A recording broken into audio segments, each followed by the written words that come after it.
Բացակցությունը միայն հայտարարություն ունեմ անելու, որ նիստը ձայնագրում եմ ամբողջությամբ, հետագայում YouTube-ում տեղադրելու նպատակով։ Բայց ջայն հեռախոսով ձայնագրում եմ, որ տեղադրեմ իմ YouTube-յան ալիքում։ Այո։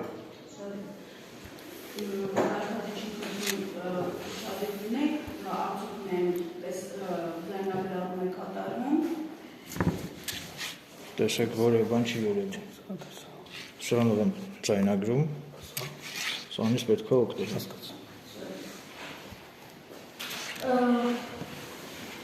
Խնդրեմ,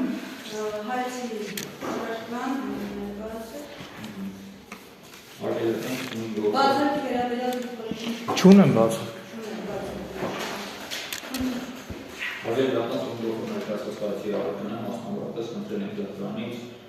Պարտավորեցնել Էրիկ Երմյանին Facebook սոցիալական կայքում իր օգտատիրոջ էջում հրապարակայնորեն Էրիկելի կողմից 28/2025 թվականին կատարված հրապարակման կենտրոնականությամբ Իրան Դավոյանի վերաբերյալ տարածած տեղեկությունները Էրիկ Երմյանի Սոկրատյան Դավոյանի բնական բնույթի միլիոն ռուբլի պատվին արժանացողության աստված ֆինանսի կողմնակցության գումար եւ Էրիկ Երմյանի Սոկրատյան Դավոյանի բնական բնույթի սոցիալистический պաստորանի ֆինանսի գումարները Սունդերքում մասնավորապես արելի դատարան Էրիկ Երմյանի ծանոթ 2025 թվականին Facebook.com սոցիալական հաղորդում իր շարքից կատարել էր Ժան Դավոյանի պատիվ արժանապատվություն նվաստացնող տեղեկություններ պարունակող հրապարակում եւ գրել մեկնաբանություն, մասնավորապես ընթերցեմ տվյալ հրապարակման բովանդակությունը Ես հավաստի տեղեկություններ ունեմ այն մասին, որ Ժան Դավոյանի կազմակերպությունը պայմանագրի է կնքել պետության հետ գումարի դիմաց շներից տեղադրելու համար Իմ ունեցած հավաստի տեղեկություններով Ժան Դավոյանը 15,000 դրամի դիմաց տեղադրում է անհատական շներին Ժան Դավոյանը ապօրինի եկամուտ ունենալու նպատակով տեղադրում է շներին, որպեսզի շներով միջոցով փոխաշխատի Պատասխանող մեկնաբանությամբ գրել է հետևյալը երկու հատ հոմոսեքսուալ իրարետափում են մի տան մեջ ու իրենց շատ լավ են զգում Տեսել մեկնաբանություններ նույն հրապարակման տակ կատարված Արևադրանցում գործով մասնավորապես որպես իրավական ինտերես մասնաշեն քաղաքացիական արժեքի զբաղվածության վերաբերյալ նորմեր ինչպես նաև ներկայացել ինչպես եվրոպական արտասելու ջրաբերդատանի որոշումից հատվածներ դրա դեպքում հայական նշանակությունի զբաղվածության հասկացությունը մասնավորապես զբաղվածության հանձի վերաբերյալ այնպիսի փաստացի տվյալներ հրապարակային ներկայացնելն է, որոնք չեն համապատասխանում իրականությանը եւ արտահայտվում են նրա պատիվը արժանապատվությունը եւ գործարար համբավը։ Նշված դեպքում որպեսզի ակտիվ տարածքի որպես զբաղվածություն շրջադատարանը սահմանել է որոշակի չափանիշներ, մասնավորապես շրջադատարանի 33-35 որոշման հետեւյալն նշել որ շրջադատարանը անդրադառնալով կոնկրետ արտադրության զբաղվածություն գնահատելու չափանիշներին արձանագրել է հետևյալ անձի վերաբերյալ պետք է ներկայացված լինեն փաստացի տվյալներ, այսինքն ներկայացված իր մեջ պետք է պարունակի կոնկրետ հստակ տեղեկություններ չլինի վերացական, երկրորդ տվյալները պետք է լինեն հրապարակային, երրորդ պետք է չհամապատասխանեն իրականության, այսինքն պետք է լինեն սուտ, անհիմն ոչ հավաստի, ներկայացված փաստացի տվյալները իրականում պետք է արտահայտեն անձի պատիվը արժանապատվությունը եւ գործարար համբավը։ Երբ անդրադառնանք այս 4 հատկանիշներից յուրաքանչյուրին կտեսնենք, որ նշված հայտարարությունը ըստ էության 4 հատկանիշներին համապատասխանում է։ Մասնավորապես նախևորը նշում է, որ պետք է ներկայացված լինեն փաստացի տվյալներ։ Տվյալ դեպքում կատարված արտահայտությունները վերացական չեն, դրանք ունեն կոնկրետ բնույթ, հստակ, մասնավորապես դրանցում նշվում է, որ կրկին հաղթացկatan ես հավաստի տեղեկություններ ունեմ այն մասին, որ Ժան Դավոյանի կազմակերպությունը պայմանագիր է կնքել պետության հետ շներից տեղադրելու համար իմ ունեցած հավաստի տեղեկություններով Ժան Դավոյանը 15,000 դրամի դիմաց տեղադրում է անհատ անձնաշներին Ժան Դավոյանը ապօրինի եկամուտ ունենալու նպատակով տեղադրում է շների Այսինքն տվյալ դեպքում կողմից արված արտահայտությունները վերացական չեն, դրանք հստակ գործողությունների են վերաբերում,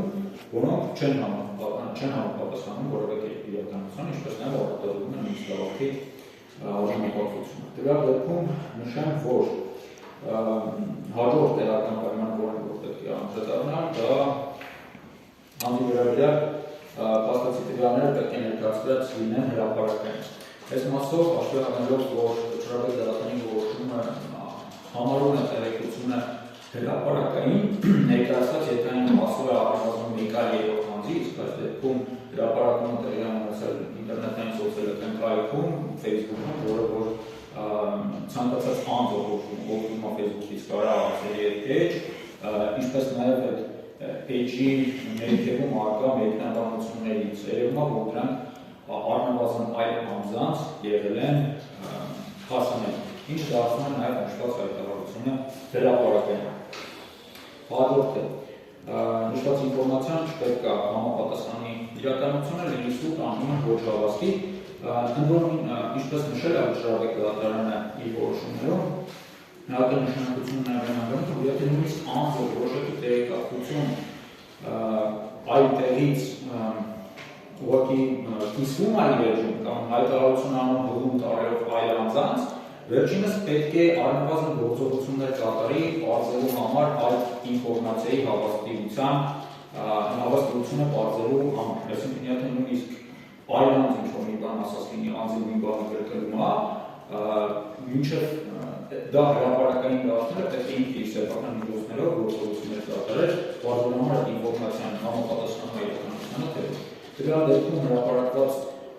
ինֆորմացիան չի համապատասխանում իրականությանը որևէ կերպ, ինչպես նաև նշեմ, որ քաղաքացիական օրենսգիր 1787 հոդվածը ևս ապացուցում դեր դրա դեպքում հիմա պատասխանատու է, մասնավորապես վերջինս պետք է ապացուցի դրա ինֆորմացիայի ճիշտ լինելու մասին։ Եվ չորրորդը մասնավորապես այն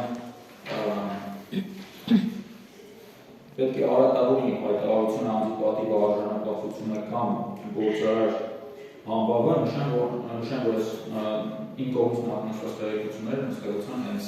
ուղղակիորեն ուղղված էին անձի արժանապատվությունը արատավորելուն, մասնավորապես ինչպես տարբեր որոշումներից, այնպես էլ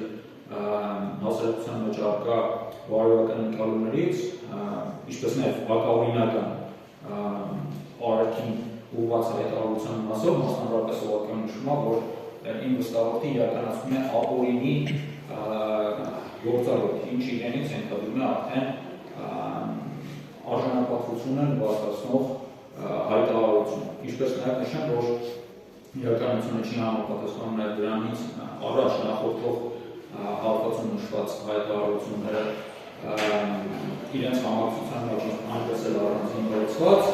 եւ նաև նշեմ, որ մեկնաբանություն նշված ինֆորմացիան ևս ակնհայտորեն չի համապատասխանում իրականությանը։ Հաշվի առնելով այս 4 հանգամանքների միաժամանակ արկայությունը մեր համոզմամբ Էրիկ Էրինյանի կողմից հրապարակված հրապարակում է դրան արկա ներքևում պատահած մեկնաբանությունը հանդիսանում է զուգահեռություն, որի հիման վրա ներկայացրել ենք գործով ներկայացված պահանջը։ Պահանջը դնում է։ Այո։ Պատասխանող կողմը հայցքնուի պատասխան դատարանին ներկայացրել է առողջությունները այս պահին ունեն։ Այո, իհարկե։ Ցանկանում եմ ներկայացնել հայցքնուի պատասխան։ Պարզը, որը չեմ ընդունում բնականաբար, հիմա ներկայացնում եմ իմ փաստարկված առողջությունները։ Պատվարժան դատարան հայտնում եմ, որ ես ունեմ միայն Էրիկ Եղինյան վերնագրով YouTube-յան ալիք, որտեղ տեղադրված իմ տեսանյութերում բարձրաձայնում եմ հասարակությանը մտահոգող բազմաթիվ կարևորագույն իրադարձությունների եւ իրավական բնույթի խնդիրների մասին եւ զբաղվում եմ հասարակական հանրօգուտ գործունեությամբ։ Քանի որ իմ YouTube-յան ալիքում ես ունեմ 9000 հետևորդներ, իսկ իմ YouTube-յան ալիքում տեղադրված որոշ տեսանյութերի դիտումները գերազանցում են 100,000 դիտումը, հետևաբար դա նշանակում է, որ ես հանրային դեմք եմ, հանրային գործիչ եմ եւ YouTube-յան հարթակում ունեմ բավականին մեծ լսարան եւ ունեմ իմ հետևորդների եւ իմ երկրպագուների հսկայական հազարավոր քանակ։ Քանի որ ես հանրային գործիչ եմ եւ YouTube-յան հարթակում ունեմ բավականին մեծ լսարան, ուստի բնականաբար ես համացանցում ունեմ նաեւ իմ երկրպագուների ֆան ակումբներ։ Մասնավորապես իմ հետևորդների եւ իմ երկրպագուների ֆան ակումբների անդամները Facebook, Instagram, TikTok, Telegram, Կոնտակտե եւ Օդնոկլասնիկի հարթակներում իմ հետևորդներն ու իմ երկրպագուները բացել են իմ անուն ազգանունով օգտահաշիվներ, որտեղ տեղադրված են իմ YouTube-յան ալիքում արկա տեսանյութերի հղումները եւ այդ տեսանյութերի վերաբերյալ իրենց մեկնաբանություններն ու դիտարկումները։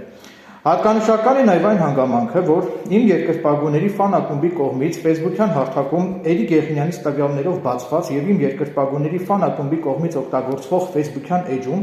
Այդ որ Հրանտ Դավոյանի հայցադիմումում վկայակոչված Facebook-յան օգտահաշվում 2025 թվականի մայիսի 28-ին Հրանտ Դավոյանի վերաբերյալ հրապարակված որևէ հրապարակում կամ մեկնաբանություն կամ Էլի Գեղինյանից մասնակցությամբ որևէ տեսանյութ առկա չէ։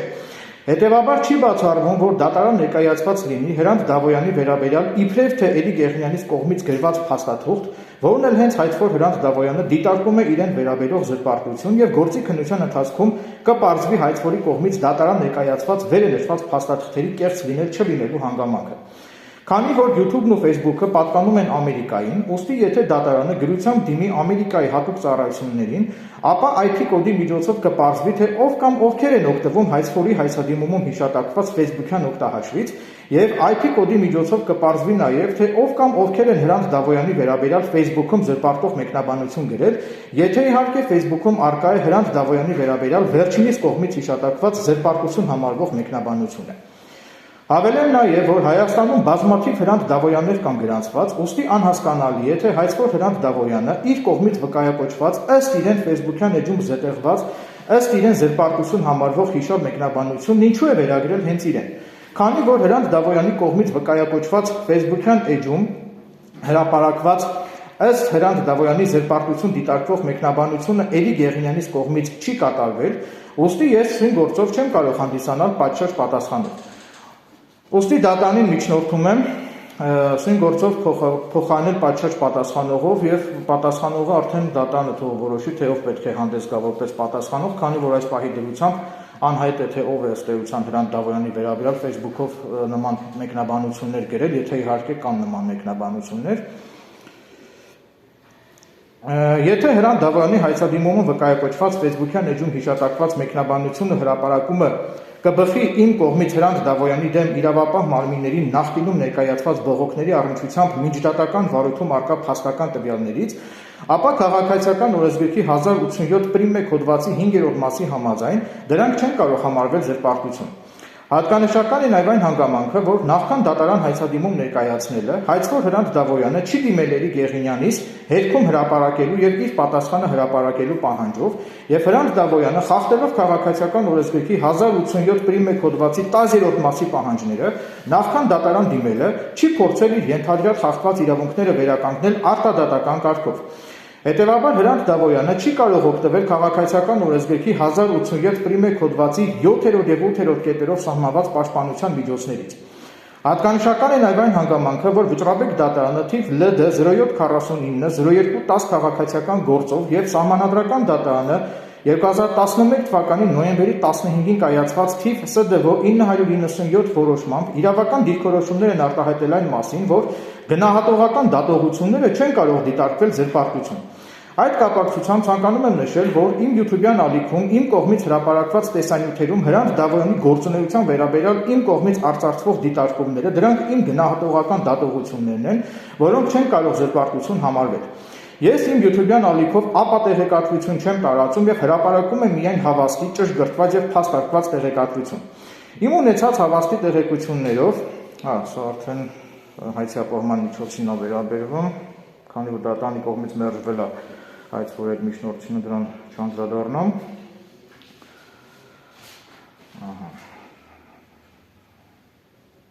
Դատարանին տեղեկացնում եմ, որ ես ներկայումս ունեմ գործազուրկի կարգավիճակ եւ իմ անվամբ գրանցված որևէ գույք կամ սեփականություն չունեմ, հետեւաբար որևէ մեկը չի կարող ինձնից ոչինչ բռնագանձել եւ ես դատարանում իմ զորեղ փաստակներով կջախջախեմ Հրանտ Դավոյանի առարկայազուրկ փաստակները։ Հայցքոր Հրանտ Դավոյանը դատարան է ներկայացրել փաստաթղթեր, որոնց համաձայն Էլի Գեղինյանս իբր թե Facebook-ով հրապարակումներ եւ մեկնաբանություններ եմ կատարել այն մասին, որ Հրանտ Դավոյանը իբր թե հոմոսեքսուալ է եւ այդ ամենը Հրանտ Դավոյանը համարում է իր անձի դեմ ուղղված զրպարտություն։ Հատկանշական է նաև այն հանգամանքը, որ Հրանտ Դավոյանի կողմից դատարանի ներկայացված փաստաթղթում Հրանտ Դավոյանի ենթադրյալ հոմոսեքսուալ լինելու վերաբերյալ փաստաթղթի բովանդակությունից ամենևին էլ պարզ չէ այդ գրառումն իսկապես վերաբերում է արդյոք Հրանտ Դավոյանի անձին թե ոչ, քանզի այդ գրառման մեջ որևէ կերպ հիշատակված չէ Հրանտ Դավոյանի անուն ազգանունը։ Հետևաբար ինձ համար ողջամտորեն անտրամաբանական եւ անհասկանալի է Հրանտ Դավոյանի շահագրգռվածությունն առ այն, թե Հրանտ Դավոյանն այդ հոմոսեքսուալությանը վերաբերող գրառումն ինչու է վերագրել հենց իրեն։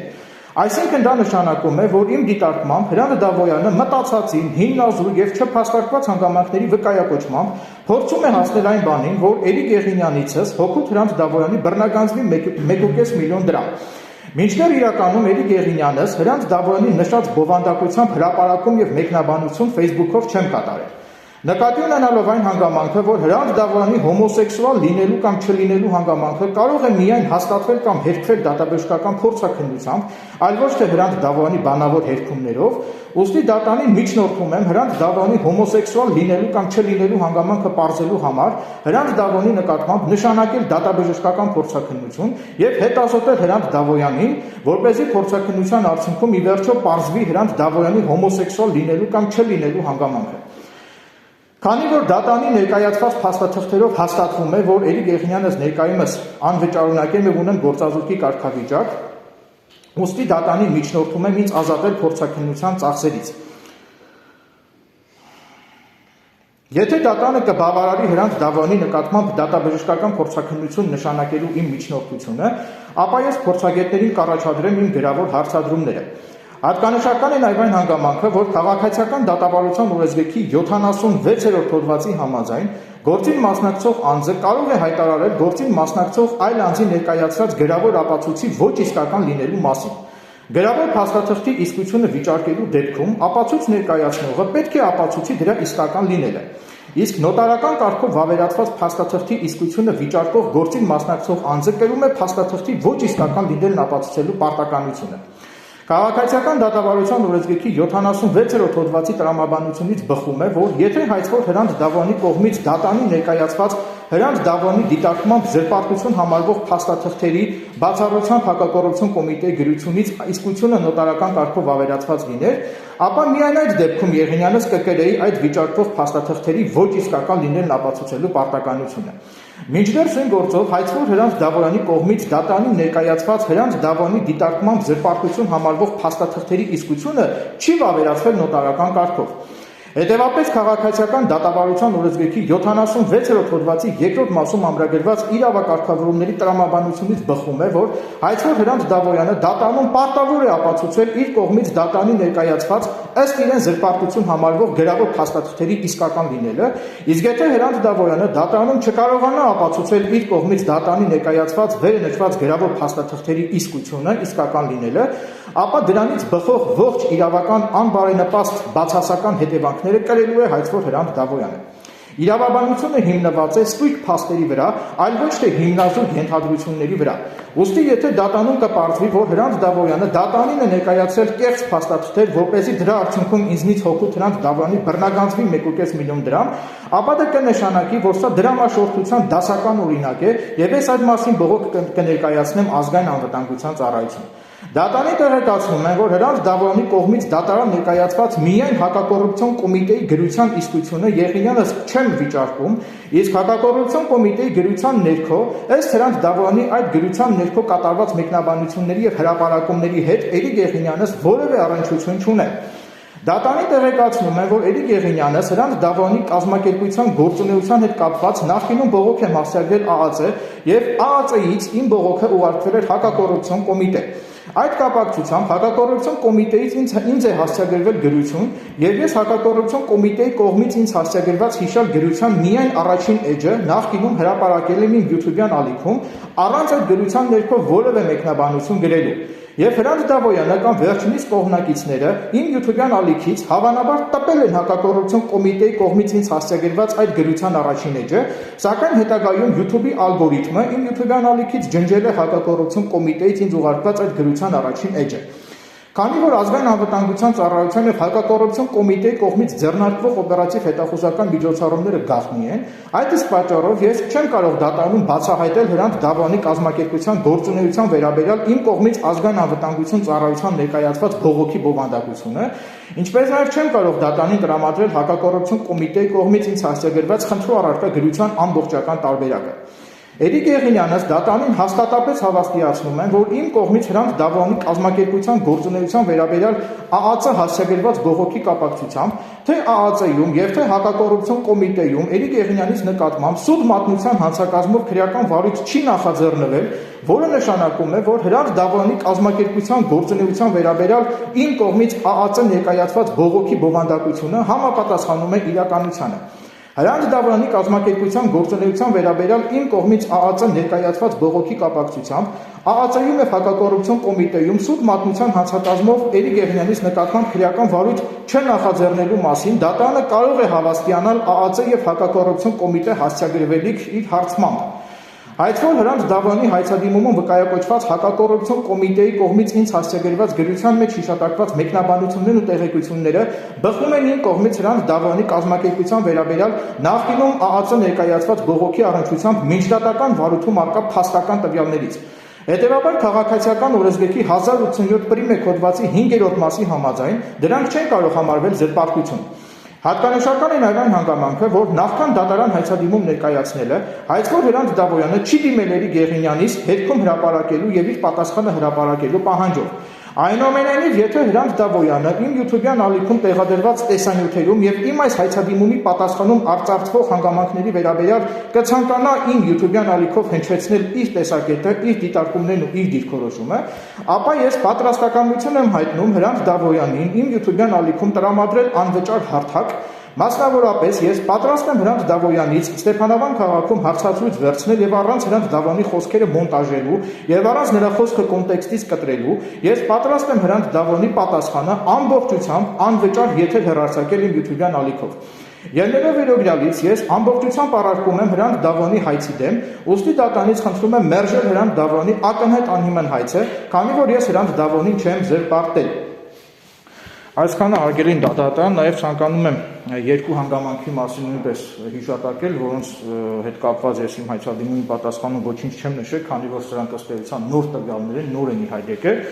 այս երկու հանգամանքը, ուրեմն առաջի հանգամանքը վերաբերվում է նրան, որ նմանատիպ հայց նաև ներկայացվել է Հրանտ Դավոյանի դեմ, սրա մասին ես տեղեկացել եմ Datalinks տեղեկատվական հարթակից, կենթանացել Անուշ Ռաֆայելյանի կողմից, ըստ էության գործի փաստական հանգամանքները նույնանման են եւ դատարանը իրավացիորեն մերժել է Հրանտ Դավոյանի դեմ ներկայացված հայցը հետեւյալ հիմնավորմամբ, հայցը մերժելու հիմքում դրվել է միայն այս հանգամանքը, որ հայցվորի կողմից դատարանի ներկայացված փաստաթղթերը չեն վավերացվել նոտարի կողմից։ Ըստ էության Հրանտ Դավոյանի դեմ ներկայացված այդ քաղաքացի փաստական հանգամանքները եւ սույն քաղաքգործի փաստական հանգամանքները նույնանման են։ Քանի որ այս գործով նույնպես Հրանտ Դավոյանի կողմից դատարանի ներկայացված փաստաթղթերը չեն վավերացվել նոտարի կողմից, նաեւ ասեմ, որ ես բնականաբար տեղեկացել եմ հարգելի պարոն Զոհրաբ Ապրեսյանի մասին, գիտեմ, որ նա բավականին հմուտ եւ արհեստավար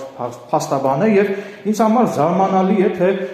փաստաբանը ինչու չի Հրանտ Դավոյանին հուշել, որ կարելի էր դատարան ներկայացված փաստաթղթերը վավերացնել նոտարի կողմից, որպեսզի դա ապացույց հանդիսանար, եւ ես կարծում եմ իմ սուբյեկտիվ դիտարկմամբ Հրանտ Դավոյանը եւ վերջինիս փաստաբանը ի սկզբանե իրենք ունեցել են նման նախաձեռնություն, հնարավոր է դիմաց լինեն որևէ նոտարի, որպեսզի նոտարը վավերացներ այդ փաստաթղթերը, սակայն նոտարը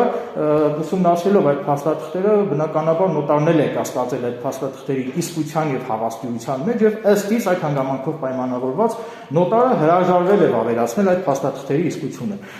Նաեւ դատարանին տեղեկացնում են, որ կոնկրետ այս քաղաքացիական գործի հետ կապված, որ Հրանտ Դավոյանը դատարանին ներկայացրել կեղծ փաստաթղթեր, որի միջոցով ցանկանում է հասնել այն բանին, որպեսզի խաբեության եղանակով Էրիկ Եղինյանիցս բռնագանձվի հօգուտ Հրանտ Դավոյանի 1.5 միլիոն դրամ, ուստի ես խարդախության հանցակազմով եւ դատարանին առերևույթ կեղծ փաստաթղթեր ներկայացնելու հանցակազմով Հրանտ Դավոյանի դեմ հաղորդում եմ տվել ոստիկանության Վանաձոր քաղաքի Տարոնի բաժնում հանցագործության մասին, հաղորդումը ոստիկանությունն ուղարկել է Լոռու մարզային վարչություն, քննիչը գտել է, որ ակնհայտ անհիմն վարույթային ակտ է կայացրել Հրանտ Դավոյանի նկատմամբ քրեական վարույթ չնախաձեռնելու մասին, նաև քննիչը ըստ էության իր վարույթային ակտով նաև Էրիկ Եղինյանից նկատմամբ նույնպես սուտ մատնության հանցակազմով քրեական վարույթ չի նախաձեռնել, որով ըստ էության կարելի ասել, որ Էդի Գեղինյանս ամենևին էլ սուտ տեղեկատվություն չեմ տրամադրել իրավապահ մարմիններին, քանի որ եթե ես սուտ տեղեկատվություն տրամադրած լինեի իրավապահ մարմիններին Հրանտ Դավոյանի վերաբերյալ, ապա կարող էր Էդի Գեղինյանից նկատմամբ սուտ մատնության հանցակազմով քրեական վարույթ նախաձեռնվել, ինչևիցե այդ կապակցությամբ դատանին տեղեկացնում եմ, որ ես Հրանտ Դավոյանի դեմ քննիչի կողմից քրեական վարույթ չնախաձեռնելու այդ վարույթային ակտը բողոքարկել եմ դատարան, բողոքը քննվում է բանավոր ընթացակարգով, այսինքն դատական նիստում, բողոքը քննվում է դատավոր Լոռու մարզի ընդհանուր իրավասության դատարանի դատավոր Տարոն Թադևոսյանի վարույթում եւ 2025 թվականի հոկտեմբերի 22-ին ժամը 9:30-ին դատավոր Տարոն Թադևոսյանի վարույթում քննվելու է Հրանտ Դավոյանի դեմ ներկայացված իմ այդ բողոքը եւ եթե դատարանը օրինական ուժի մեջ մտած այդ դատական ակտով եթե կհաստատվի, որ Հրանտ Դավոյանը դատարանին է ներկայացել կեղծ փաստաթղթեր, ապա այդ հանգամանքով եւս մեկ անգամ կփաստվի, որ Հրանտ Դավոյանը իսկապես դատարանին է ներկայացել կեղծ փաստաթղթեր եւ նպատակ ունի այդ ամենի միջոցով հասնել նրան, որպեսզի Էդի Գեղինյանիցս հոգուտ իրեն բռնագանձվի 1.5 միլիոն դրամ, որը առանձնապես խոշոր չափ է համարվում։ Նաեւ մի հանգամանքի մասին էլ պետք է նշեմ, որ Հրանտ Դավոյանը ես ուշադիր հետևում եմ Հրանտ Դավոյանի Facebook-յան էջին, ինքը պարբերաբար կենդանիների հետ կապված, կենդանիների բուժօգնության հետ կապված դրամահավաքներ է դնում եւ այստեղ ինձ մոտ ողջամտորեն հարց է առաջանում, եթե Հրանտ Դավոյանը ունի բավականին մեծ ֆինանսական միջոցներ, որ կարողանում է փաստաբաններ վարձել, կարողանում է պետական տուրքեր վճարել դատարաններ դիմելու համար, այսինքն ողջամտորեն ակնհայտ է, որ Հրանտ Դավոյանը ունի զգալի ֆինանսական միջոցներ, հետևաբար տրամաբանորեն հարց է առաջանում, եթե Հրանտ Դավոյանը ունի այդքան մեծ հսկայական ֆինանսական միջոցներ, ինչու է դրամահավաքներ կազմակերպում։ Եվ ընդհանրապես ես իմ կարծիքն եմ հնչեցնում, որ չի բացառվում, շատ հնարավոր է, որ այդ դրամահավաքների արդյունքում ինչ որ գումարներ է հավաքվում, որը այլ նպատակի միգուցե ծառայի, այս մասին նույնպես ես սա չեմ հնչեցնում որպես հաստատված փաստ,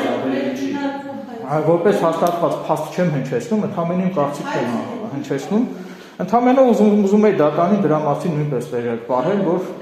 այս անձի վարքագծի մասին դատարանը պատկերացում կազմի։ Հայցը ըստ էության առարկեցի ես իմ փաստարկներով, ավելացնելու ոչինչ չունի։ Ձեր առարկությունների հիման վրա դատարանը ամփոփելով ձեր առարկությունները կարամ եզրահանգեմ, որ ձեր առարկությունները հիմնականում կատարվում են հետևալում, որ համապատասխան գրառումը, որը հայցել է վերագրումա ձեր կողմից չի կատարվել եւ չի կատարվել ձեր Facebook-յան էջում։ Այո։ Առաջինը դա է։ Այո, բացի այդ էլ երկրորդ ձեր առարկությունը կանում է նրան, որ ձեր կողմը համապատասխան գրառումը, որը վերագրումա ձեզ ապացույց ներկայացված չի, որ գրառումը վերաբերվում է հայցվորին։ Այո, գրածա երկու հոմոսեքսուալ իրար հետ ապրում են, դրանից չի հետևում, որ Հրանտ Դավոյանի նկատի ունեն։ Եվ նաև երրորդը, որ դատարանի ներկայացված ապացույցները պատշաճ ձևով վավերացված չեն, նոտարի կողմից։ Այո, օրենսդրությամբ սահմանված կարգով վավերացված չեն։ Այո։ Այս երեք հիմքն է, չէ՞, ձեր առարկությունների հիմքը։ Այո։ Շատ դուք այնտեղ ներկայացրեցիք միջնորդություն դատաբժշկական գործակալություն նշանակելու, այսինքն մի հատ ուզում եք պարզեք տեսնեք այդ գրառումը, չնայած դուք չեք կատարել այդ գրառումը, բայց ուզում եք պարզեք տեսնեք այդ գրառման մեջ կատարված տեղեկատվությունը ճիշտ է, թե ճիշտ չի։ Այո, միգուցե դատարանը պայմանականորեն ընդունենք, որ չէ, նայեք, ես հեռատես եմ, նայեք։ Նույնիսկ պայմանականon եկեք ընդունենք, որ դատարանը հիմնավոր է համարում հայցվորի հայցը եւ բավարարումը։ Այսինքն պետք է մի հատ հաստատվի կամ հերքվի, չէ՞, հայցվորի ենթադրյալ հոմոսեքսուալ լինել կամ չլինելու հանգամանքը։ Այսինքն այդ հանգամանքով պայմանավորված են մեր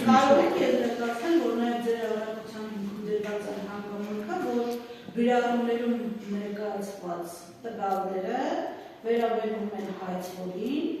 եւ դրանցում ներկայացված տեղեկությունները համապատասխանում են։ Ոչ, ես նման բան չասեցի, մի խեղաթյուրեք իմ խոսքերը։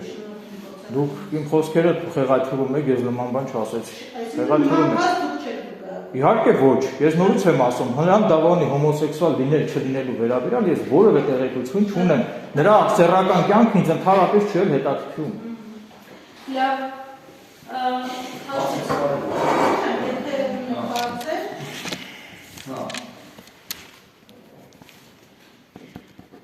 Հարգելի պատասխանող, դուք նշեցիք, որ ունեք ֆանատներ ու որ վերջիններս տարբեր հաղորդակներում որ այդ տարածություններ են անում, որով դերերում օրինակ հենց առաջին դեմքով են այդ տարածությունները անում, օրինակ իմ ունեցած հաղորդի վերաբերությունները որ դուք նաև նույն եզրիկները հենց հիմա դրական նստերի գաղութում եք արտահայտում։ Հարցեր ունեն բոլոր բոլոր ձեր ֆանատներն են, որ հրապարակումներ անելուց առաջին դեմքով են այդ տարածությունները անում։ Ես տեղակ չէ, որովհետև ակնապի շուշադրությամբ չեմ էլ հետևում իմ ֆանատներն, որովհետև ժամանակ չունեմ։ Հիմա նույն հաջողությամբ կարող մեկ այլ անց, չգիտեմ, ով ձեր անուն ազգանունով սայթ բացել, ինչ որ մեկին ձեր պատմություն գրել, դա նշանակում է, որ դուք եք ձեր պատմության հեղինակը։ Ռետորական հարց եմ բարձրացնում, ենթադրություն չեմ անում։ Հարցերը դատարանում քննարկման ենթակա չեն։ Կգնա ձեր բյուջեում կամ դասում ձեր ռետորական հարցերը կգա։ Դատարանություն քննարկման փաստական անվանանքները, ապօրինները եւ այլն։ Արվելի պատասխանող ձեզ տարիներ չի թվում, որ այն ժամանակ այդպես հայտարարությունը տեղադրվում է սեջում։ Էջանում լինում է շախմատիստ Էրիկ Դիեղինյան, իսկ հետագայում երբ որ այս հայցը ներկայացնում է, հայցը ներկայացումից հետո փոխվում է պատահական այդ էջի անվանումը, մասնավորապես եթե ճիշտ եմ հիշում, Էրիկ Դիեղինյանի ֆան ակումբ է սկսում կոչվել, դրանում բոլոր հայտարարությունները ջնջվում են, որոնք որ վերաբերում էին այլանդանց օրինակ եւ բոլոր հայտարարությունները սկսում են արդեն երրորդ անձով, որ Էրիկ Դիեղինյանը ասած բան արեց։ Դες դա տարօրինակ չի։ Դուք կարող եք ձեր խոսքերը հիմնավորող որևէ արժանահավատ փաստական տվյալ ներկայացնել դատարանին, որ այն ինչ որ դուք հրապարակում եք իսկապես ճշմարտություն է։ Նման բան չի եղել։ Այսինքն դուք եք այս բանը եղել, չէ՞։ Նման բան չի եղել։ Դուք այս հարցում եք կարող եք փաստական տվյալ ներկայացնել։ Ուրեմն ինչու՞ է հարցը տարօրինակ թվում է։ Այո, ձևակերպումը արտասելի է։ Կարծոք դες տարօրինակ չի։ Ինչ տարօրինակ է թվում այս հայցը։ Հարցին մեկ պատասխանի, որտեղ դա տարօրինակացում դե չի դնում, դա գործունեության համար նշանակություն ունենալ չի կարող։ Ես ուղղակի կխնդրեմ ձեր ուշադրությունը գրավելու հանգամանքին, որ կողմնոսման նման բան չի եղել։ Այսինքն կողմը վկայակոչում այն, որ այդպես հանգամանք չի եղել, այսինքն ինքը գիտի դրա լինել չլինելու մասին, որտեղ որ հայտնումա ես ընդհանրապես տեղյակ չեմ դրան։ Ինչ հանգամանք չի եղել։ Որ այդ էջը շախմատիստ Էրիկ Դիեղինյան հետագայում դրա անվանումը փոխվել է ու դրանում Նման բան հայտնվել։ ասեցիք, պարոն։ Միգուցե ես լավ չընկալեց ինքը ինչա ուզում ասի։ Ես մտածեցի ինքը ինձ է ասում, որ իբր ես եմ այդպես արել, դրա համար ասեցի, ես նման բան չեմ արել, նկատի ունեի։ Որ ասեցի նման բան չի եղել, նկատի ունեի, որ ես նման բան չեմ արել։ Այդ նկատի ունեի։ Պարոն, ես ընդհանրապես դուք ընդունում եք, որ այդ դուք չեք բարել։ Ես չգիտեմ էլ ինչ էջի մասին է խոսում։ Մի ներկայացրեք կա նման էջը, ներկայացրեք դատարան կամ հայցադիմում ինքից ներկայացնեիք դատարան։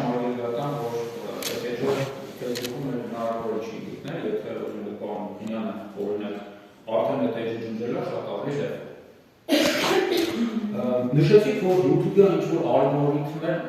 ալգորիթմներ ձեր վիդեոները, որոնք վերաբերում էին այդ հայտարարությանը հաղորդման իմ վստահողի մասին, այդ ալգորիթմները ջնջել են։ Այդ ինչ ալգորիթմների մասին է, այդ ոնց են ալգորիթմները վիդեոները ջնջում։ Ասեմ, քանի որ հիմա ենթադրենք մի ձեր վերաբերյալ ինչ-որ մեկը մի բան հրապարակեց, որի հետ դուք համաձայն չեք։ Դուք կարող եք on-line տարբերակով բողոք եք ուղարկել YouTube-ի այդ ալգորիթմ ադմինիստրացիային, արհեստական բանականությունը YouTube-ի արդեն դիտարկում է ձեր բողոքը ու հնարավոր է ջնջի այդ տեսանյութը, որի դեմ կա բողոք։ Տեսանյութ գրառում, փաստաթուղթ, ինչ-որ YouTube-ում տեղադրվում է։ Միգուցե ինչ-որ մեկը բողոք հավաքեն YouTube-յան ալիքի դեմ, YouTube-ի ալգորիթմը ջնջել է։ Լավ, իսկ այդ որ ասում եք դիմել եք հաղորդում ներկայացրել, ու արդյունքում քրեական գործ նախաձեռնելու կամ չեմ հիշում ինչ ասեցիք, դրա վերաբերյալ ինչ-որ քննիչի որոշում եք ստացել։ Որոշում չէ, բարոյթային ակտ։ Բարոյթային ակտ եք ստացել։ Հիմա այդ բարոյթային ակտը դուք ինչ-որ մեկին տրամադրել եք։ Որի մասին եք ասում, այդ որ ասեցի դատական իսկ կա նշանակած հոկտեմբերի 22-ին, այդ գործն եք ասում։ Ես արդեն ասեցի, դա այդ կոնկրետ հակակոռուպցիոն կոմիտեի գրությունը, միայն այդ գրության առաջին էջը, ես ինքս տեղադրել եմ իմ YouTube-յան ալիքում։ Բնականաբար շատ օգտատերեր կարող էին դա տեսնել եւ ներբեռնել։ Չեմ հիշում ժամանակահատվածը անկեղծ ասած։ Էլ հարցնում եմ ավելի։ Ես պատասխանատու միայն իմ YouTube-յան ալիքում հրապարակված տեղեկատվության հետ կապված։ Դրա օգտահաշիվը ես եմ ղեկավարում, կոնկրետ Էրիկ Գեղինյան շախմատիստ վերնագրով YouTube-յան ալիքը ես եմ ղեկավարում։ Մնացածի հետ ես որևէ առնչություն չունեմ։ Իսկ որ ասում եք ջնջվել է YouTube-յան Facebook-յան էջը, բարձրաբան եմ ձեզ, որ դա հեշտ է IP կոդի միջոցով սերվերներում տվյալները պահպանվում են։ Դատանը կարող է համապատասխան հարցման դիմել հատուկ ծառայություններին, հատուկ ծառայությունները IP կոդի միջոցով կարող են վերցանել այդ կայքը, ով է բացել, ինչ հեռախոսահամարով է ակտիվացվել, ինչ մեյլով է ակտիվացվել, դա հեշտ է բարձելը։ Ես որևէ խնդիր չունեմ, որևէ մտավախություն չունեմ։ Ես հարցը պատասխանի նպատակային է, որ բարձրացնենք, եթե դուք եք արել մեկամիստերի դարաշրջանում, ասեք, որ դուք եք արել։ Ես նման բան չեմ արել։ Ունեք ապացույց, որ ես եմ արել։ Դե ես դրա մասին չեմ ասում, ես հարցը մասը ասում, դուք եք արել։ Իհարկե ոչ։ Ես նույնիսկ տեղակել չեմ ջնջվել, թե չէ, դուք եք ասում։ Շատ լավ, հաշտության համաձայնության տարբերակների միջև հաշտարարության միջոցով վեճերուցելու հնարավորություն տեսնում եք։ Ոչ։ Հաշտության համաձայնության տարբերակներ կան կողմի։ Ես հակամարտության մեջ չեմ կողմի հետ, որ ինչ-որ հաշտության ես։ Դա քաղաքացիական դատավարության նոստիկով սահմանված հաշտության համաձայնություն է։ Այսինքն ես նորից եմ կրկնում, կողմերի միջև, դա եթե հաշտության արդյունքի։ Նրանք դավանը ցանկություն ունի YouTube-յան ալիքով իր տեսակետները եթե հեռարձակվի, ես պատրաստ եմ։ Այսինքն դա է ձեր հաշտության համաձայնությունը։ Այո, ես իմ վերահաստատում եմ իմ պատրաստակամությունը։ Հաշտարարության միջոցով վեճերուցելու վերաբերյալ դիրքորոշում ունեք։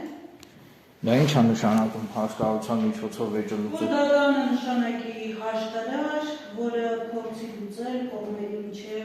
արկա վեճը,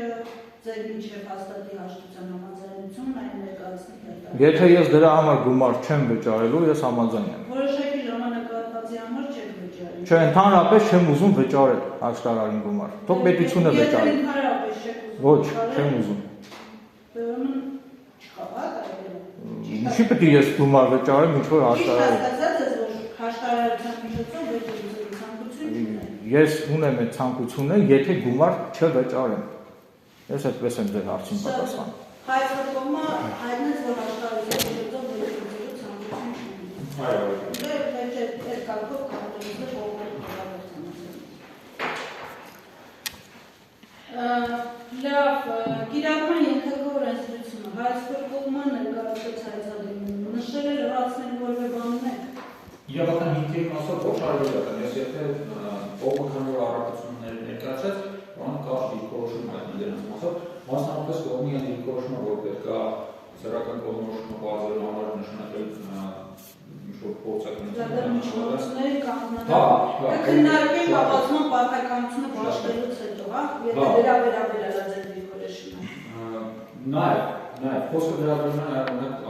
ներկայացված հաստատությունը նոտրական բավարարման պարտադիր լինելու կտորեն, որ օրենսդրությամբ կմահպան, որ պետք է չկա, այդ ուղղակի հայտնի, որ ապասման վերը բաշխելուց դրա համաձայնական։ Կիրառել իրավական հարաբերության բնույթի բարձր։ Ստացվում նորմերը խոսքը վերաբերում է զբաղվածությունից ստացող հարաբերություն։ Մյուս կողմը կիրառման ենթակա օրենսդրության վերաբերյալ նշեցիք ձեր առաքություններում, լրացնել որևէ բան։ Այո, հարգելի դատարան, քանի որ ես նորից եմ ասում, նոր տվյալ վկայակոչեցի, որի մասին դատարանին հնարավոր է հայտնի չլինի, կխնդրեի դատալեց կայքով ուսումնասիրեիք Անուշ, հայցվոր Անուշ Ռաֆայելյանի կողմից Հրանտ Դավոնի դեմ ներկայացված քաղաքացիական հայցը, որի փաստական հանգամանքները նույնանման են զույն քաղաքագործի փաստական հանգամանքների հետ,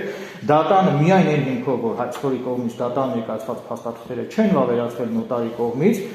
միայն այդ հիմքով հայցը մերժել է։ Հրանտ Դավոնի դեմ ներկայացված հայցը։ Իսկ ինչու՞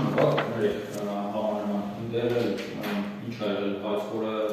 ինֆորմացիա հրապարակել Facebook-ում։ Հրանտ Դավոյանը իր YouTube-յան, Facebook-յան ալիքով լայվ է մտել, ինչ որ մեկի մասին խոսացել է, առանց այդ անձի անուն ազգանունը հնչեցնելու։ Իր լայվի մեջ չի հնչեցրել անուն ազգ, ասել է ինչ որ մեկը այս իր բանը արել է։ Անուշ Ռաֆայելյանն դա վերագրել է իրան, դատի է տվել, դատան էլ ասել է մարդը իր վիդեոյի մեջ, քո ձերանը չի հիշատակել, չէ՞ դուք ձեզ վերագրել։ Նաև այդ հիմքով է դատանը հայցը մերժել, նույն գործով էլ ես հիմա է այս փաստական հանգամանքն է, այս գործով էլ արկա,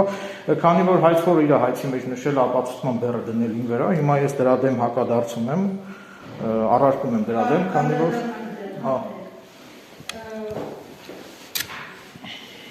գործը դատարանը գտնվում է դատության կանոնների պահպանման։ Այո, ավելի։ Պատասխանող։ Քաղաքացիական դատավարության օրենսգրքի հոդվածը չեմ հիշում, բայց վստահ եմ, որ նման հոդված կա, նշված է, որ պատվի եւ արժանապատվության հետ կապված գործերով հայցը կարող է չներկայացվել պատասխանողի գտնվելու վայրի դատարան, հայցը կարող է ներկայացվել հայցվորի գտնվելու վայրի դատարան, բայց նաև նշված է, որ հայցվորը ինքն է որոշում ընդդատությունը, տվյալ դեպքում հայցվորը նպատակահարմար է գտել հայցը հարուցել պատասխանողիս գտնվելու վայրի դատարանում, որի դեմ ես առարկություն չունեմ, համակարծիք եմ, որ այո, այս գործը շարունակվի քննվել Լոռու մարզի դատարանում, քանի որ Երևան քաղաքում եթե քննվի եւ ճանապարհածախս չունեմ, պարբերաբար գնամ Երևան հետ գամ։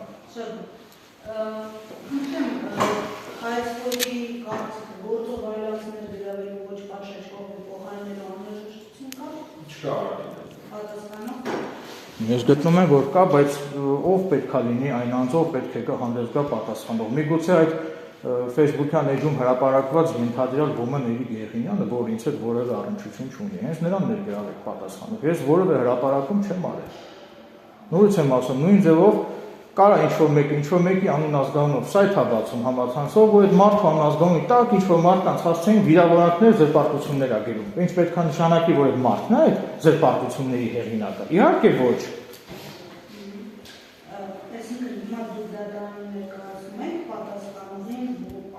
Այո, իհարկե ներկայացնում եմ, որ ես որևէ առնչություն չունեմ։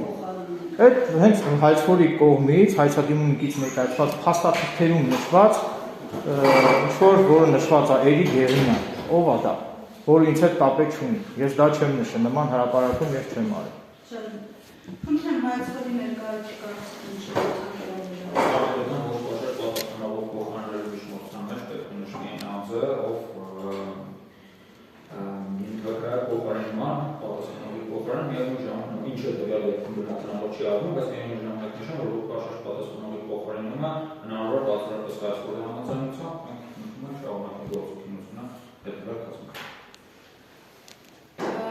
Դատանը քննարկելով միջնորդությունը, ներկայացնելով հայցվորի կարծիքի միջնորդության վերաբերյալ, օգտագործելով Հայաստանի Հանրապետության քաղաքացիական դատավարության օրենսգրքի 152 ըստ որի դատարանի միջնակայական դատական նիստի ավարտը պարզելով, որ հայցը հարուցել է այն անձի դեմ, որը պատասխանում է հայցը, կարող է հայցվորի համաձայնությամբ թույլ տալ, որ պատասխանողը փոխարինի պատշաճ պատասխանողով, ինչպես լսեցին դատական նիստում հայցվորի ներկայացուցիչ տվեց համաձայնություն այդ հարցի վերաբերյալ, ուստի դատարանը որոշում է միջնորդություններ։ Խնդրեմ, կողմերի կարծիքը Սույն գործով ապացուցման ենթակա փաստերի եւ այդ փաստերի ապացուցման մարտականությունը կրող կողմերի վերաբերյալ ներկայացուցիչ։ Արտադրական ըստեղության ներկայացված հայցադիմումում մենք անդրադարձել ենք այն փաստերին, որոնց նմանատիպ գործերում ենթակային ապացուցման մասնավորապես արդյոք ներկայացվել են փաստական տվյալների անձի վերաբերյալ, արդյոք տվյալները ներկայացվել են հրապարակային, ասոք դրանք չեն համապատասխանում իրականությանը, դրա դեպքում ասոք դրանք համապատասխանում իրականությանը, այդ մասով պետք է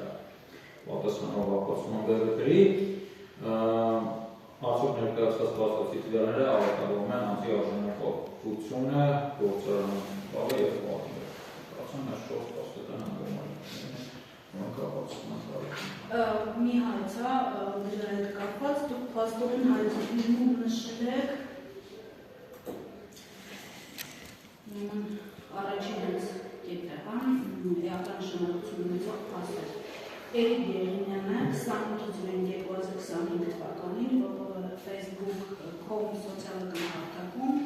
իր օգտատիրոջ հաշվից կատարել է Հրանտ Դավոյանի պատիվն արժանապատվությունը նվաստացնող տեղեկություններ պարունակող հրապարակում եւ գրել մեկնաբանություն։ Իսկ ներկայացրել է սկանավորված լուսանկարներն, արտադրություններն, այստեղ երևում է edge-ի անունը, ոնց ասենք, ինչ անունով ապացուցած edge-ը Facebook-յան,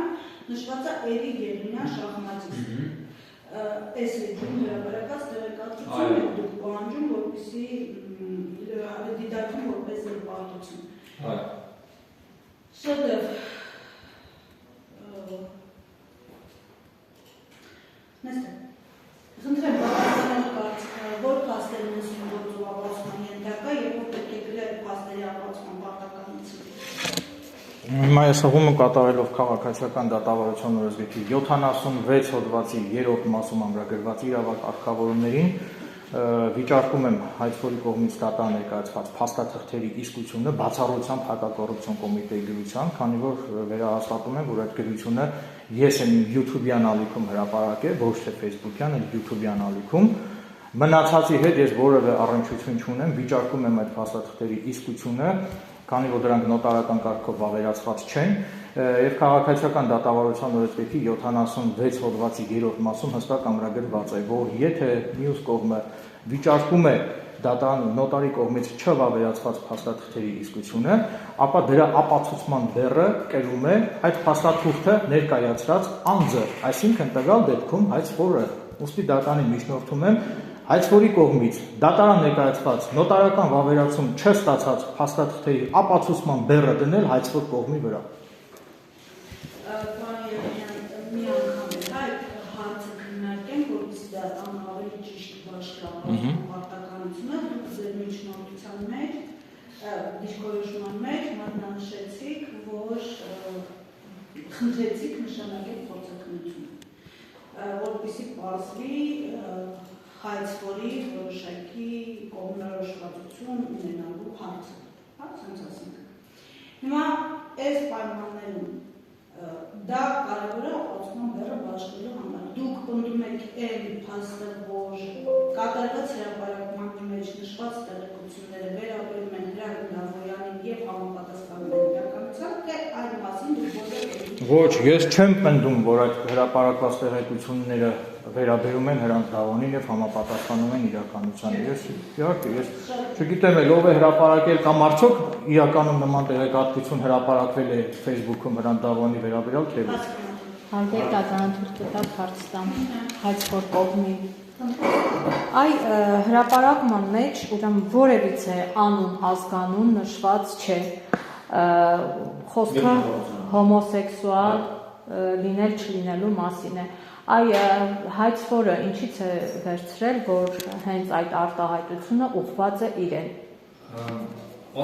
Նշված է ընդամենը երկու հոմոսեքսուալ բնակվում են միասին եւ իրեն շատ լավ են զգում։ Ըստ էության վերացական նշված է, ոչ անուն կա նշված։ Ինչից է հայցվորը վերցրել, որ դա իրեն է վերաբերում։ Կարծիքով ողջունի տրամաբանությունը հենց ուղղված է նրան, որ վերաբերում են հենց վերևում նշված անձին, ասեմ ինչու, որտեղ հրապարակված է տեղեկատվություն հրապարակում, որտեղ որ խոսում է իմ վստահորդի մասին, խոսում է Հրանտ Դավոյանի մասին, անդադար ինֆորմացիա տրամադրվում, դրա ներքևում ինչ-որ մեկը կոմենտ է գրում։ Կոմենտը պատկերանշանի տեսքով է լինում, չգիտեմ, սրտի կերպ թե ինչ է, էական չէ, ինչ-որ բան է գցում։ Ենթադրում եմ ըստ նրա, եթե ճիշտ եմ հիշում, գրածր Սոնա Գրիգորյան ու կատվի նկար էր դրած, որ այդ պոստը առաջին մեկնաբանությունը կատարել սրտի թե ինչ տեսքով չեմ հիշում։ Ներքևում ձեր վստահորդը պատասխանելով այդ մեկնաբանությանը անում այն հայտարարությունը, ինչ որ դուք մի քիչ առաջ նշեցիք։ Հիմա ողջամտորեն, եթե մոտենում ենք հարցին, կոնտեքստից չենք գտնվում, ակնհայտորեն անձը նկատի ունեցել մինչև այդ քննարկող անձի վերաբերյալ։ Հենց այդ մեր ամբողջ մեկնաբանությունն ասում, թե ոնց ենք հանդիպում եզրակացության, որ խոսքը ենթադրաբար Էրիկ Գերինյանի կողմից վերաբերել է հենց իր վստահորդին։ Հարգելի դատարան, տվեք այստեղ նշել, որ Էրիկ Գերինյանը հերքեց իր մասնակցությունը նշված Facebook-յան հարթակում այդ գրագրություններին, նշեց, որ ինքը տեղյակ չէ եւ Facebook-յան էջը ինքը տեղյակ չէ, թե ում կողմից է բացվել։ ձեր կողմից հնչեց, որ Էրիկ Եղինյանը իմ վստահորդն է հենց նշել, հետևաբար ենթադրյալ Էրիկ Եղինյանի մասին է խոսքը եւ ոչ թե ըստ էության իմ վստահորդ Էրիկ Եղինյանի։ Ենթադրյալ հայտարարության մասին ասում Եվ մեկ հարց եւս հարգելի դատարան, եթե թույլ կտաք, ինչ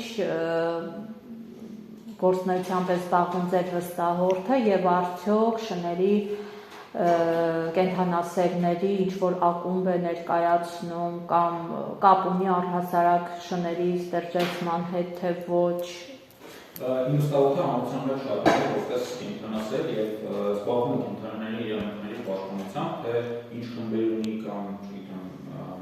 նմանատիպ այլ բաներ, դրա մասով կարծում եմ անվերաբերելի չէ, համենայն ես հստակ տեղեկություններ չունեմ, ինչ խմբերում է դա անում։ Ստեղծման հետ կապ ունի կենթանիների։ Դրա չեմ կարծում եմ ոչ։ Լավ, հիմա այստեղ կարևոր հարց է բացում պատասխանատվության բաժնի հարցի հետ կապված, հայցրել պնդում է, որ հենց պատասխանում է իր Facebook-ի մեջում, կատարել համապատասխան գրառումը, պատասխանողը պնդում է, որ ինքը այդ էջը բարոյը չի հանդիսացել։ Հիմա ըստ ձեզ այս առումով փաստերի ապացուցման պարտականությունը ով է վերկանգնել։ Հարգելի դատարան, կարծում եմ նաև իր խոսքում տարբեր տեղերում ողջորեն իմ կարծիքով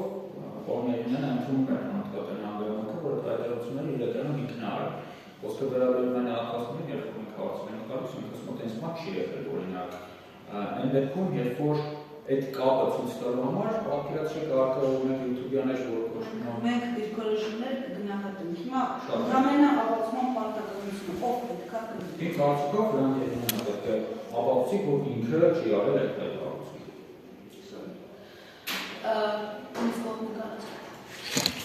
Հարգելի դատարան, ես մնում եմ իմ դիրքորոշմանը, վերահաստատում եմ իմ դիրքորոշումը, որ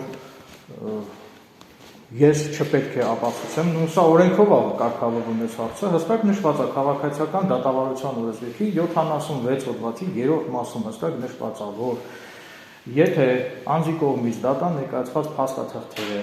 չեն վավերացվել նոտարի կողմից եւ եթե մյուս կողմը վիճարկում է այդ փաստաթղթերի իսկությունը, ապա այդ փաստաթղթերի ապացուցման պարտականությունը պետք է կրի այդ փաստաթղթերը դատարան ներկայացրած անձը։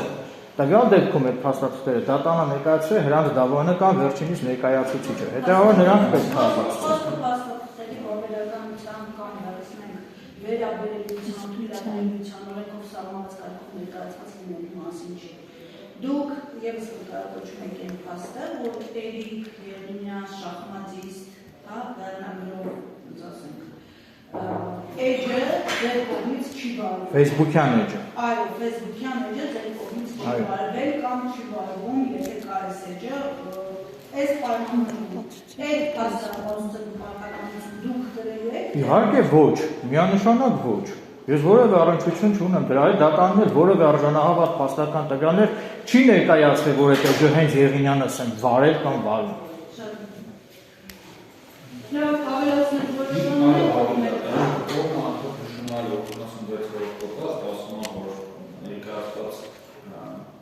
փաստաթղթերի իսկությունը ապացուցելու պարտականությունը հենց այդ ապացույց ներկայացնում անձն է կրում մասնավորապես հայտարարությունը։ Դա շատ կարևոր հանգամանք է, որ 96-րդ հոդվածը վերաբերում է հատկապես գրավոր ապացույցների իսկությանը։ Մենք որ հայտարարությունները, որ ներկայացրել են դատարանին, դրանք գրավոր ապացույցներ չեն։ Դրանք պարտադրանքներ են էջից, դրանք լուսանկարների տեսքով կատարված են։ Հետևաբար դրանց վերաբերյալ նույնիսկ 76-րդ հոդվածը չի կարելի քննարկել, քանի որ դրանք, ինչպես նշեցի, վերաբերում են բացառապես գրավոր ապացույցներ։ Դատարանը քննարկելով քաղաքացիական գործով ապացուցման ենթակա փաստերի շրջանական գտնում է, որ պետք է սահմանել ապացուցման ենթակա փաստերը եւ Հայաստանի Հանրապետության քաղաքացիական դատավարության օրենսգրքի 62 հոդվածով Հայաստանի Հանրապետության քաղաքացիական օրենսգրքի 1037 հոդվածի 4-րդ ապացուցման պարտականության դաշնով կանոններին համապատասխան բաշխել ապացուցման պարտականությունը հետևած գործի մասնակցող յուրաքանչյուր անձ պարտավոր է ապացուցել իր պահանջների եւ առարկությունների ստորված եւ գործի համար նշանակություն ունեցող փաստեր։ Եվ այս առումով դատարանը սահմանում է, որ սույն գործով ապացուցման ենթակա են գործիքության համար նշանակություն ունեցող հետևող փաստերը, այն որ 28/05/2025 թվականին Պարսկային քաղաքացիական գործով պատասխանող Էրիկ Եղինյանը Facebook սոցիալական ցանցում հանդես գալով Էրիկ Եղինյան շախմատիստ օգտատիրոջ անվամբ կատարել է հայցադրում նշված հայցվերի կողմից իրեն վերագրվող արտահայտությունները։ Երկրորդ փաստը, որի ենթակա է ապացուցմանը, այն, որ այդ արտահայտությունները պարունակում են փաստացի տվյալներ եւ արատավորում են սույն քաղաքացիական գործով հայցվերի պատիվը, արտահայտությունը եւ բարի համբավը։ Պատասխանողը նշված արտահայտությունները կատարելով հետադարձել է հայցվերի պատիվը, արժանապատվությունը եւ բարի համբավը արատավորելու նպատակ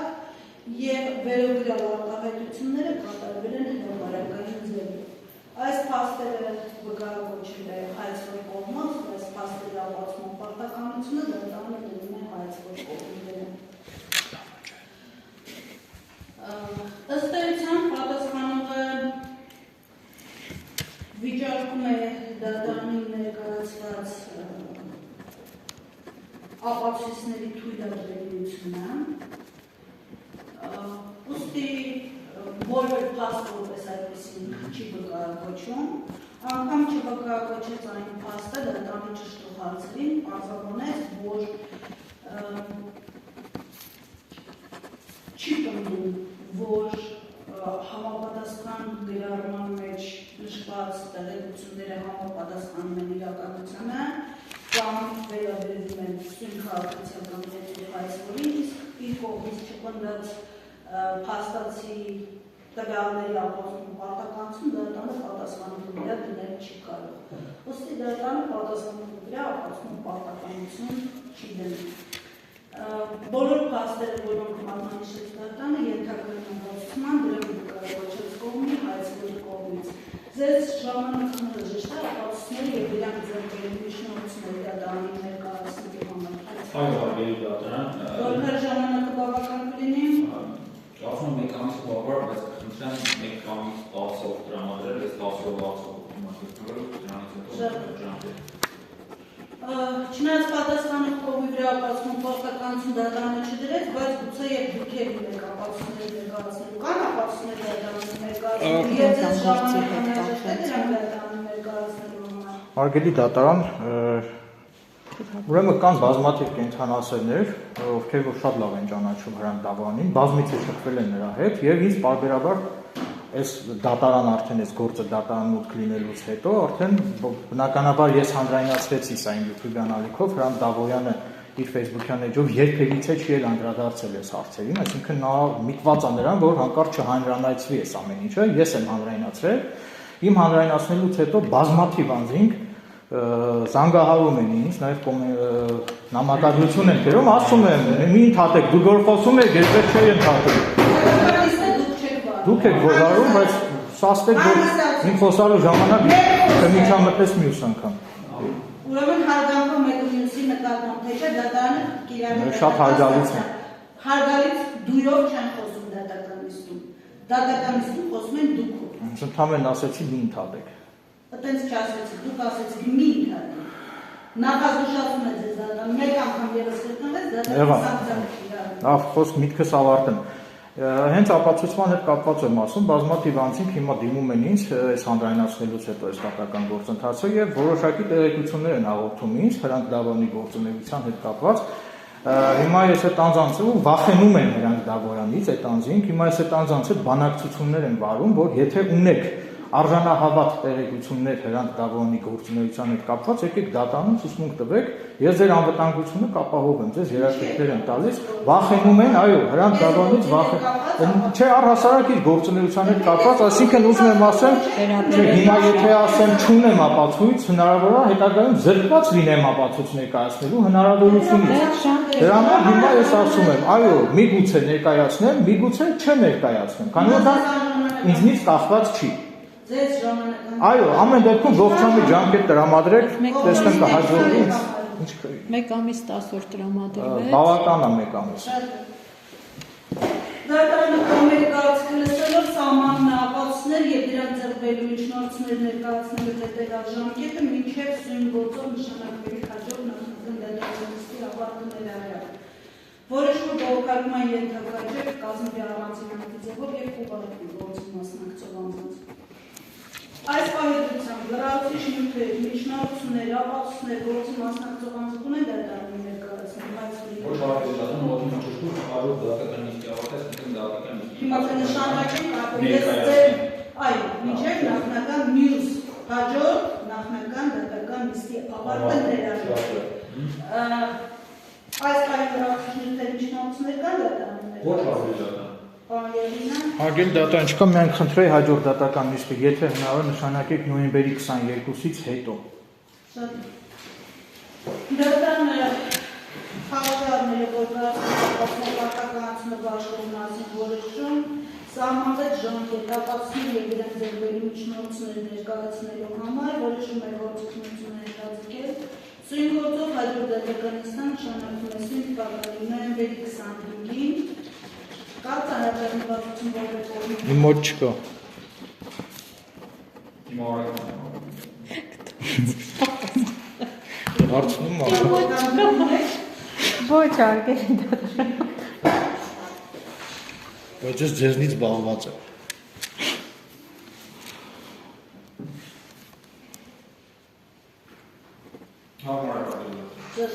Ուրեմն նոյեմբերի 25-ին ժամը 14:30 դատական նիստը հայտարարվում է։